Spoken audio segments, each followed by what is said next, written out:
This episode of Techno Buffalo is brought to you by lynda.com. What's up, everyone? Welcome back to another episode of Ask the Buffalo, the show where you can ask me, Ashley Esqueda, aka not John Redinger, any question you might have from the wide world of technology.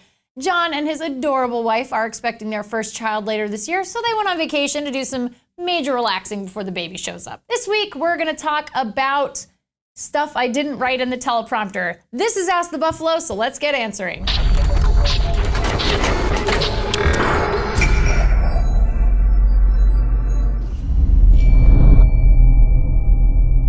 This question is from Techno Buffalo commenter, the elusive Carlos, who asks, when can we have a video where all the members of Techno Buffalo are featured in?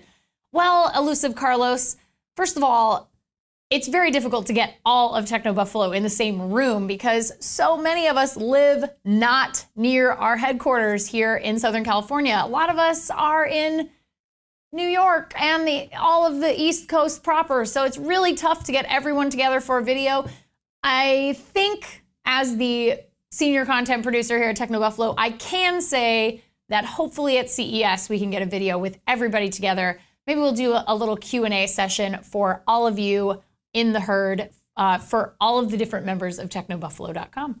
But that's about as good as I can do right now. Next up, Twitter user AsianDude101 wants to know, what is more important for you, hardware or software on a phone? Well, Asian Dude, I think that it's sort of one of those situations where it's like looking for a significant other. Of course, you want them to be kind and cool and funny and just awesome in general, but you also have to have some kind of attraction there. There has to be some sort of physical attraction. And I feel the same way about phones. So obviously you want whatever phone or piece of hardware you're using to do all those great things for you on the inside and productivity-wise. You want that software to make you feel really good. You want it to do all the things you need it to do and some things you didn't even expect them to do for you. But on the other hand, you have to make sure it looks good to you. You're not gonna wanna carry around a phone that you think is ugly, unless you are compromising or settling, and that is a whole different can of worms that we will not even get into on this show. Twitter user Invisible Note wanted our opinion on this question.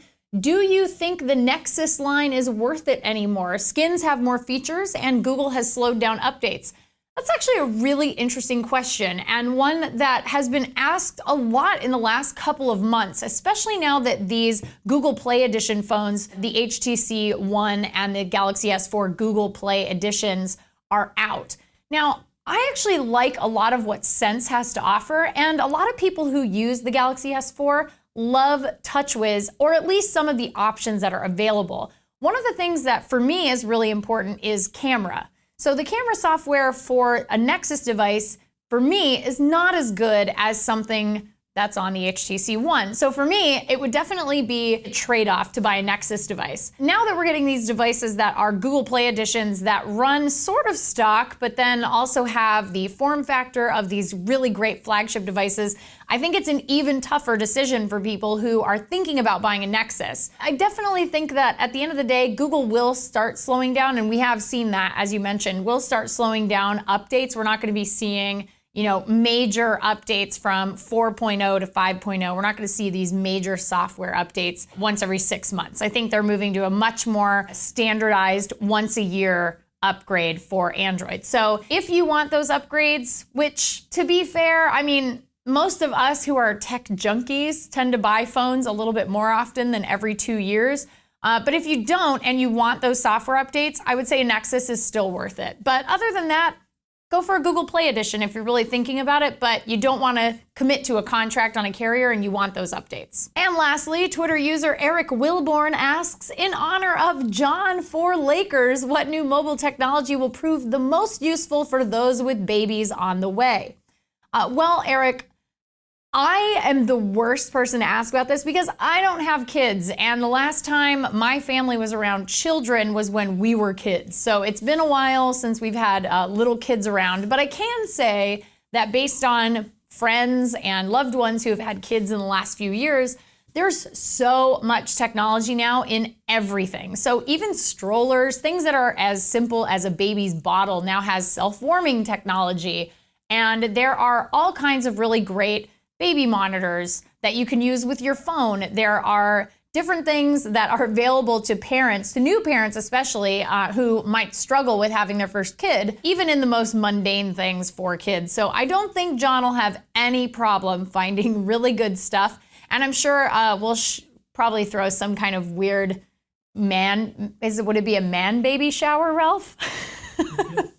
a man shower? We're gonna throw a man shower for John at some point. And it'll be great, and we'll probably all buy him like really techie, cool stuff for when he becomes a first-time dad. But generally speaking, I think everybody can find, if you have a new kid or if you're about to, congratulations. And also, I'm sure you can find some great stuff pretty much anywhere you go now, because technology is it. That's what our lives are now. We live in the 21st century. We're almost at the Jetsons, guys. We're almost there. Well, before we go, we would like to take a second from answering all of your awesome questions to thank our friends and sponsors at lynda.com.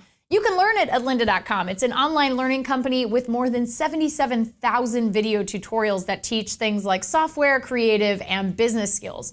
Membership starts at $25 a month and provides unlimited 24/7 access to top quality video courses with expert instructors who have real world experience, which is always nice. You can learn anytime, anywhere, and at your own pace, from bite-sized tutorials to fully comprehensive courses in things like web design, programming, photography, audio and video, and 3D and animation. So that's pretty cool. There's a lot of different things that you can learn. They add new courses every week, and you can save, prioritize, and track progress for each course in your queue. And if you have an iPhone or an iPad, there's also a lynda.com app for members so that you can learn on the go. You can try lynda.com free for 7 days by visiting lynda.com/technobuffalo. And make sure you use that link so they know we sent you. Thanks so much for watching this episode of Ask the Buffalo. Please give the show a thumbs up. We really appreciate it. Check us out at technobuffalo.com for all the latest and greatest tech news. And until next week, I'm Ashley Esqueda. See you next time.